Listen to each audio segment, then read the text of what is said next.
Buenas y bienvenidos a nuestra presentación y video de variables aleatorias y distribuciones de probabilidad. En este primer video vamos a hablar del tema de variables aleatorias discretas o VADs. Entonces, vamos a hacer una breve introducción a lo que es el tema de lo que es una variable aleatoria. Entonces, ¿qué es una variable aleatoria? Podemos describirla como un conjunto de posibles valores para un experimento o un experimento estadístico y una distribución de probabilidad también, que es uno de los conceptos importantes, es una tabla o una ecuación que vincula cada uno de estos resultados, que son las variables aleatorias, producto de un experimento estadístico, con su probabilidad de ocurrencia. Entonces, en términos sencillos, para mí, y para poder transmitirles esto, una variable entonces es un símbolo que puede tomar cualquier conjunto de valores específicos.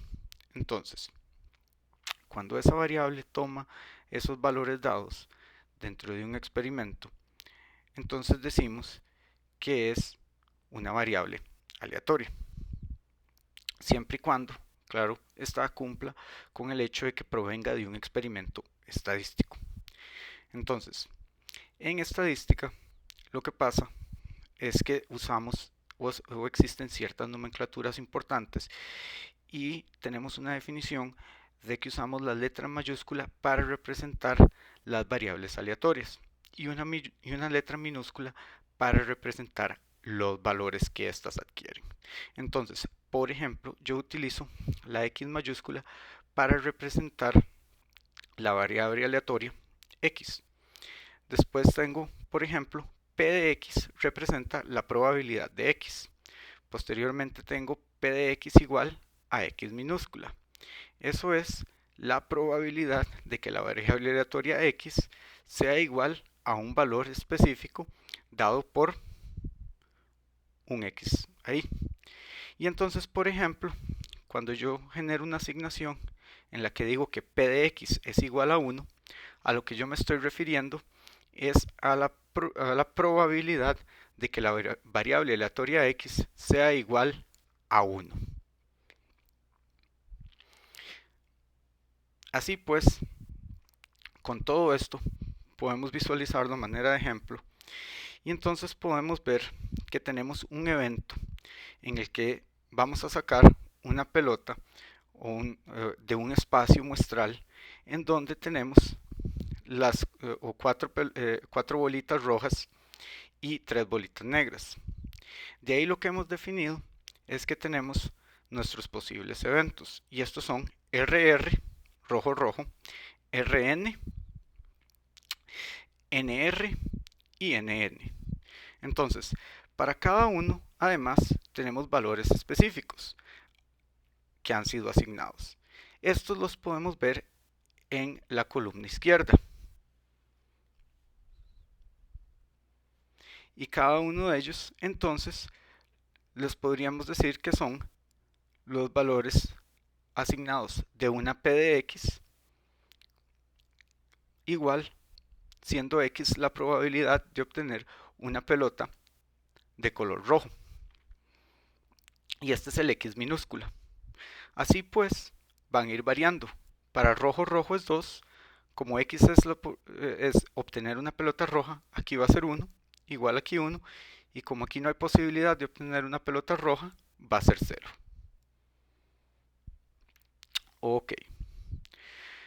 Entonces, nosotros podemos encontrar variables aleatorias de dos tipos.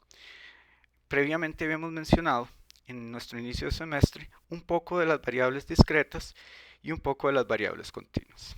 Entonces, las variables aleatorias continuas o las VACs eh, son el resultado de experimentos donde realizamos generalmente mediciones de cierto tipo asociadas, por ejemplo, a temperaturas, distancias recorridas y también pesos de infantes, por dar algunas. Otras también muy muy comunes son series de espaciotemporales. Entonces también con las variables aleatorias discretas o las VATs, son datos que podemos definir como contados o valores contables o cuantificables.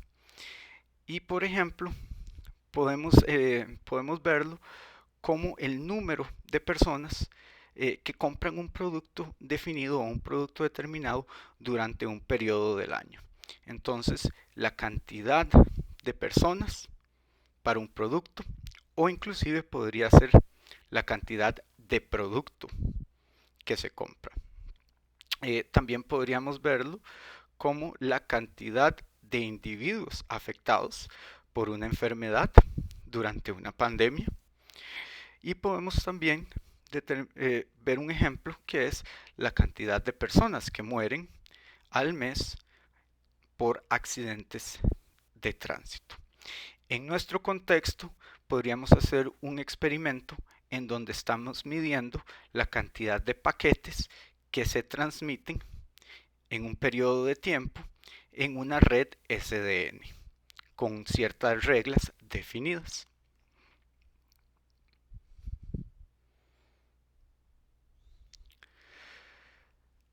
Así pues, nosotros sabemos que es posible también, en el contexto de nuestras variables, determinar o caracterizar la distribución de nuestra variable.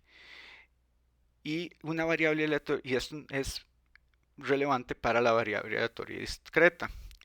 Esto se realiza mediante algo que se conoce como la función de masa. Esta función de masa lo que hace es asociar un número dado a la probabilidad de que la variable aleatoria discreta sea igual a ese número. Entonces, debido a que esto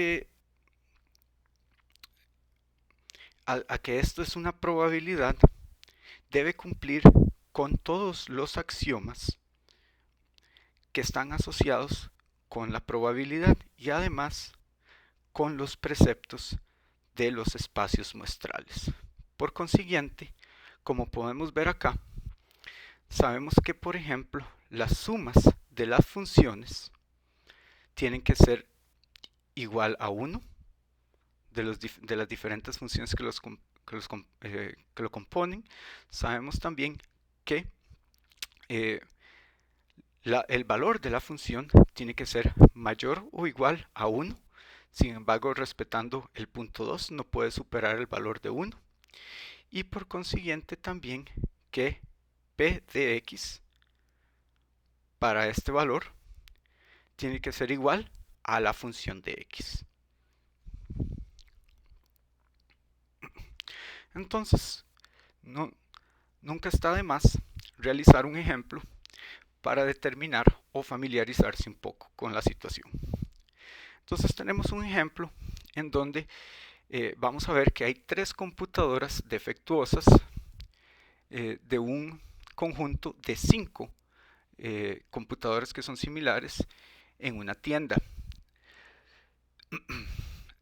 Si una escuela hace una compra al azar de 2 de estas computadoras, ¿cuál es la distribución de probabilidad para el número de defectuosas? Entonces aquí tenemos una situación interesante, porque como podemos ver acá, en realidad estamos teniendo o estamos observando una función de probabilidad para el evento de obtener 0, para el evento de 1 y para el evento de 2. ¿Y por qué tenemos esta situación así? Tenemos para el caso de 0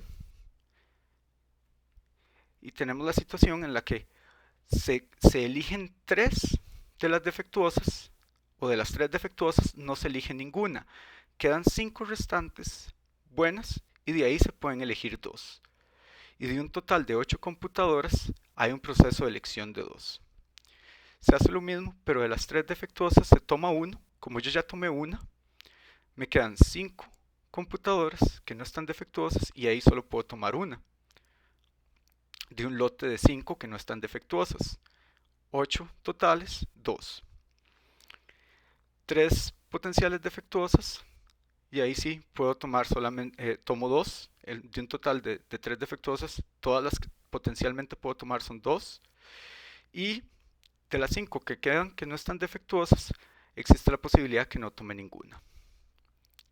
Este es un caso muy interesante y particular porque si ustedes hacen un paralelismo, este tiene un sabor a un ejemplo que a mí me gusta mencionar siempre en un momento dado, que es el ejemplo de la lotería estadounidense, el famoso Powerball, que es la probabilidad de, vamos a ver, pegarse a la lotería, o sea, sacar o sacarse todos los números.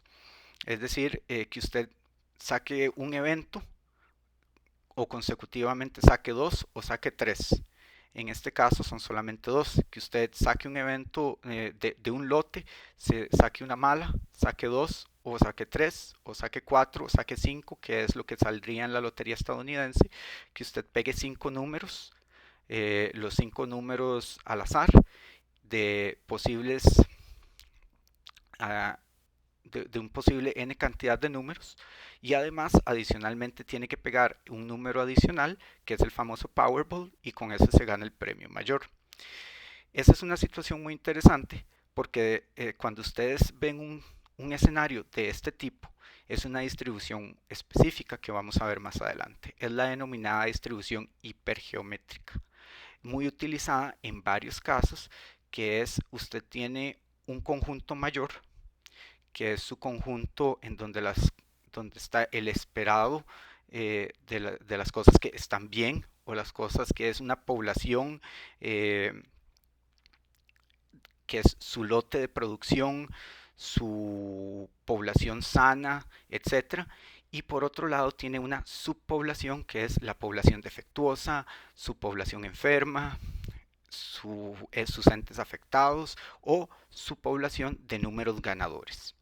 Y estos son casos muy bonitos, son casos particulares que a uno siempre le gusta estudiar. Seguimos con otro ejemplo. Eh,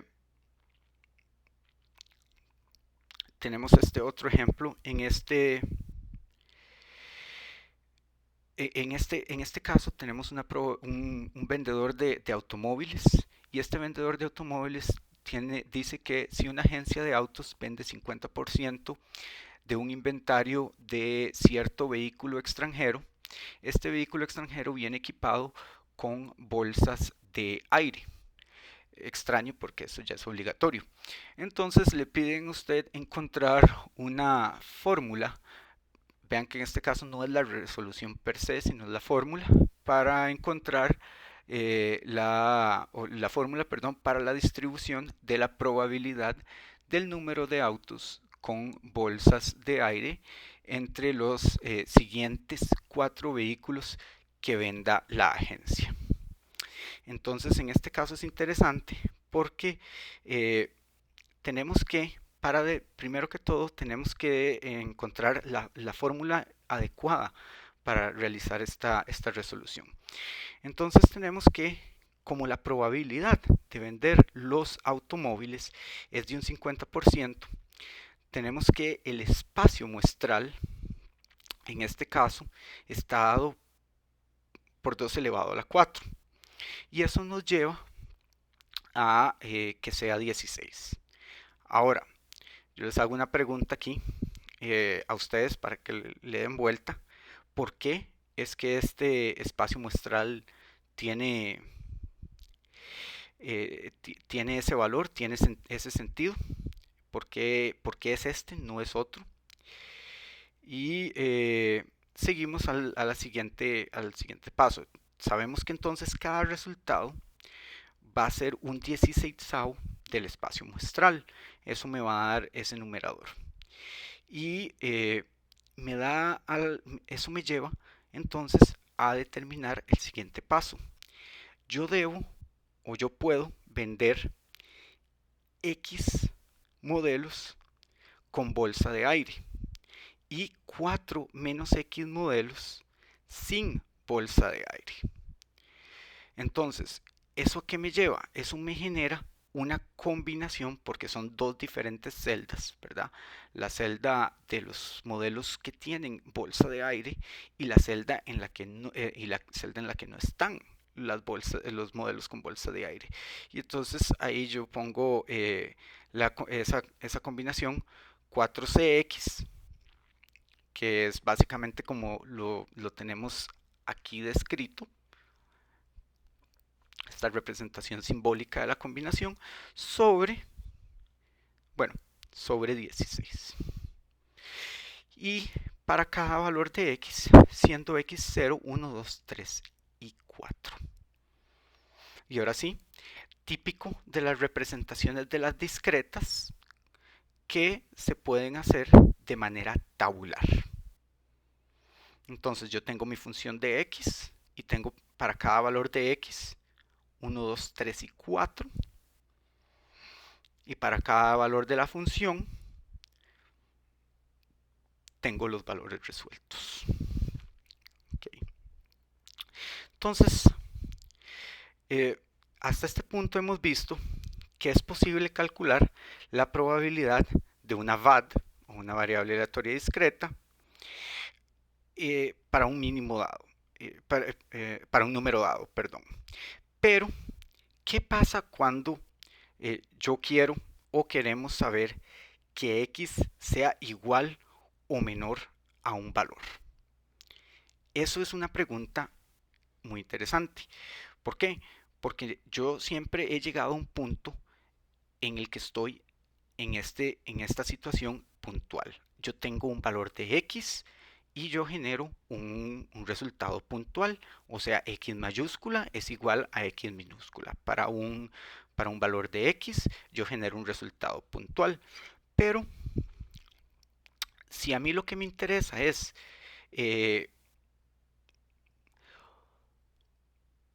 si yo, por ejemplo, les digo, ¿cuál sería el valor o la probabilidad de obtener al menos un número ganador en la lotería estadounidense? O 2 o 3. O si me pongo ambicioso, 5. Entonces, en este caso, en realidad, la forma de llegar a esto es mediante lo que se llama la probabilidad acumulada.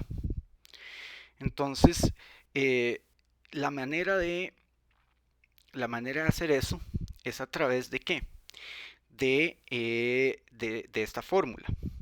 Ahora, interesantemente, en esta fórmula, la t, lo que representa, esta t menor o igual a x, lo que representa también es a una x mínima. Y eso lo pueden encontrar en alguna literatura, dependiendo de lo que vean. Lo van a encontrar como x min, es decir, un valor inferior. Si ustedes pueden ver, en este caso es t es menor a x. Y esto, aquí hace falta un valor, o x es, y aquí hace falta un valor de x, y esto es que va hasta x. Y dependiendo del libro o la referencia donde vayan a verlo, aquí lo que se diría más bien es que t es igual a x mínimo, y esto va hasta x. Así pues, entonces, la variable aleatoria discreta tiene que respetar también, esto es una cuestión muy importante, tiene que respetar ese intervalo de donde vaya. Y esto lo vemos, ¿por qué? Porque aquí a la par vemos que en este momento esta x está definida que va de menos infinito a infinito. Sin embargo, en algunos ejemplos vamos a ver y más adelante, específicamente en distribuciones, vamos a ver que está dada por ejemplo, de 2 a 5. Y si esto está limitado, entonces eso debe ser respetado. Si esto no está respetado, por consiguiente, vamos a tener problemas en lo que es el cálculo de resultados y muy importante en el de probabilidad acumulada, porque no es lo mismo algo que diga al menos 4 y entonces vaya de 1 a 4 y que después ustedes utilicen esa probabilidad para calcular de 5 a 10 a que ustedes calculen de 1 a 4 y después utilicen esa probabilidad para calcular el resto, un diferencial, y, y por error incluyan el 4. O sea, los límites, el mayor o igual, menor o igual, esos condicionales tienen que respetarlos y es muy importante que se aprendan eso. ¿Ok? Perfecto. Entonces, eh, volviendo al tema de la pregunta anterior, seguimos con la situación de la probabilidad acumulada y vemos que en este caso nos están mencionando que para el ejemplo número 2, que era el de los vehículos con bolsa de aire, lo que nos quieren es, nos están preguntando que calculemos o determinemos la probabilidad acumulada. Entonces, en este caso, lo que realizamos es el cálculo de esta función f de x y esta función f de x para los valores que van de 1 o el intervalo que va de 1 de 0 a 1 y eso está definido por perdón, de 0 a 4 y ese está definido por todos estos valores. Tenemos 0, 1, 2, 3 y 4. Y esto nos da una serie de distintos valores que ya habíamos visto previamente. Un 16avo, 4 16avos, 6 16avos, 4 16avos nuevamente y un 16avo. Al cumplir todo esto, todos los posibles eventos presentes en este espacio, evidentemente la probabilidad acumulada de esto va a ser igual a 1. Y eso es algo muy lógico. Porque la probabilidad acumulada, como habíamos mencionado previamente, es menor o igual a algo. Y este menor o igual es a todos los posibles eventos que cubren el espacio muestral. Acordémonos que la suma de todas las f's de x va a ser igual a 1. Y esta es la suma de todas las f's de x.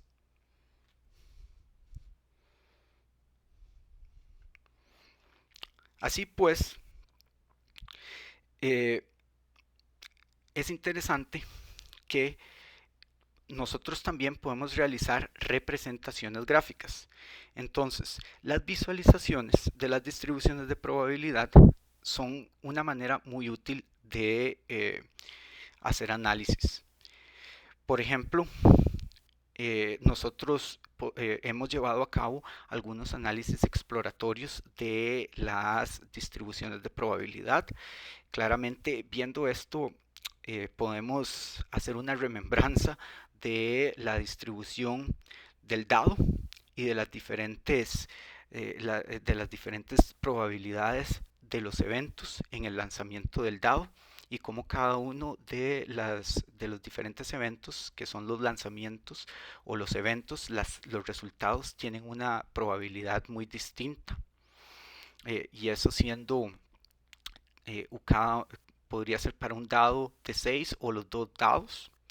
Y entonces, en estos casos, perfectamente nosotros podemos utilizar diferentes representaciones gráficas para poder hacer estas visualizaciones. Una de ellas también es nuestro amigo el histograma.